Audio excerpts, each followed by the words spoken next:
Hay decenas de historias dentro de la épica medieval que, pese a empezar con un conflicto familiar, terminan convertidos en auténticos baños de sangre. La historia de los 7 infantes de Lara es una de ellas. Un relato de traición, venganza y honor en el siglo X, que acabó con 7 cabezas cortadas y una traición consumada. Esta historia se movió entre los palacios de Castilla y la Córdoba califal en una época donde las alianzas eran tan peligrosas como las guerras. Y aunque la leyenda tiene su dosis de dramatismo, lo cierto es que reflejó el peso del honor y la lealtad en aquel tiempo junto a las consecuencias de la venganza. Os contamos mucho más a continuación. Soy Luis Quevedo, divulgador científico. Y yo soy María José Rubio, historiadora y escritora. Y esto es Despierta tu curiosidad, un podcast diario sobre historias insólitas de National Geographic. Y recuerda, más curiosidades en el canal de National Geographic y en Disney+. El siglo X fue una etapa de grandes cambios en la península ibérica, marcada por los enfrentamientos constantes entre los reinos cristianos del norte y el califato de Córdoba en el sur. Castilla, en aquel momento, no era aún el reino poderoso que se consolidó siglos después, sino un conjunto de condados que formaban parte del Reino de León. Sin embargo, su identidad comenzó a definirse gracias a la resistencia y expansión de sus líderes militares y nobles. Fue en este periodo cuando los lazos familiares, los juramentos de fidelidad y la defensa del honor eran el eje sobre el que giraban las alianzas y los conflictos. La historia de los 7 infantes de Lara ocurrió en este contexto. Pese a que han pasado más de 10 siglos, aquel complejo conflicto ha llegado hasta nuestros días gracias a la tradición oral y a los textos medievales que la registraron. El inicio de la historia gira en torno al matrimonio entre Ruy Velázquez de Lara y doña Alhambra de Bureba. Esta unión buscaba fortalecer la posición política de 2 linajes castellanos. La hermana del novio, doña Sancha, fue invitada con su marido, don Gonzalo Gustioz, y sus 7 hijos, los infantes de Lara. Durante los festejos de la boda, uno de los infantes, llamado Gonzalo González, según algunas versiones, tuvo un enfrentamiento con un criado de la novia, doña Alhambra de Bureba. La tensión creció. Llegaron a las agresiones físicas y finalmente Gonzalo González terminó matando a Álvar Sánchez, primo de la novia. Aunque el duelo no ocurrió dentro de la celebración oficial, el hecho se interpretó como una grave ofensa contra la honra de la recién casada, que exigió una venganza ejemplar. Para resolver el conflicto y restaurar el honor de su esposa, Ruy Velázquez de Lara, tío de los infantes de Lara, decidió deshacerse no solo del iniciador del conflicto, Gonzalo González, sino de todos sus sobrinos, 7 en total.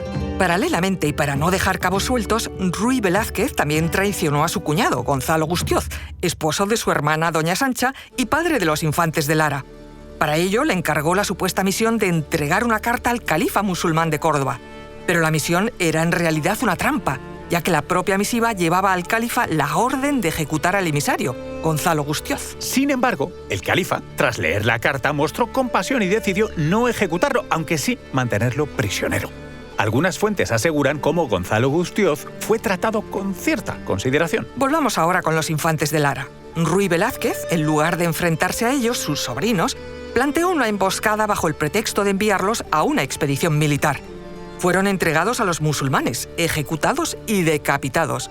Después sus cabezas fueron enviadas a Córdoba y entregadas en persona a Gonzalo Gustioz, el padre de los infantes. Padre desolado en prisión, que juró vengar la muerte de sus hijos, aunque no terminó siendo él quien la consumase.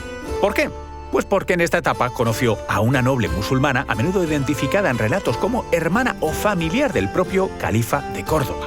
De ahí surgió una relación de la que nació un hijo, Mudarra González. Criado en la corte de Córdoba, Mudarra creció sin conocer la tragedia de su familia. Con el tiempo y tras investigar sus orígenes, tomó la decisión de viajar hasta Castilla para vengar a sus hermanastros y recuperar dignidad para la historia de su linaje. Este viaje de Mudarra a Castilla representa la última parte del relato de los infantes. Su misión era clara: acabar con Ruy Velázquez, su tío, asunto que logró de manera singular. Mudarra buscó el enfrentamiento directo con su tío.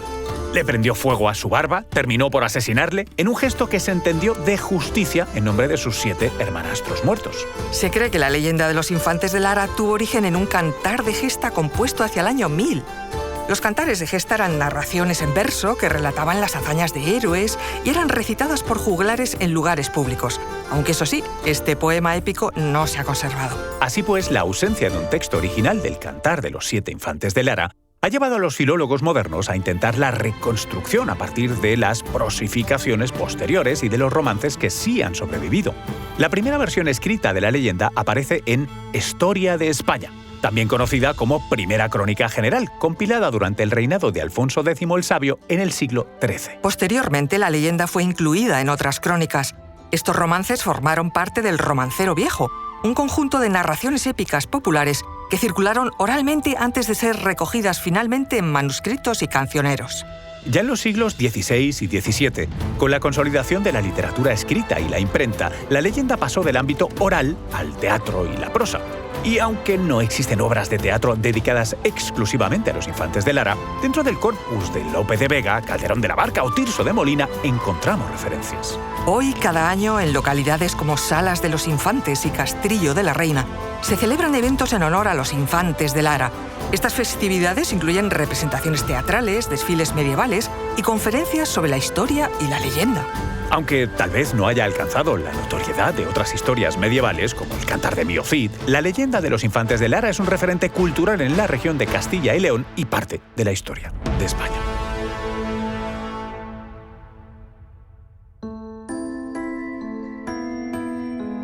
Recuerda que Despierta tu Curiosidad es un podcast diario sobre historias insólitas de National Geographic. Disfruta de más curiosidades en el canal de National Geographic y en Disney+. Y no olvides compartir el podcast si has disfrutado con nuestras historias.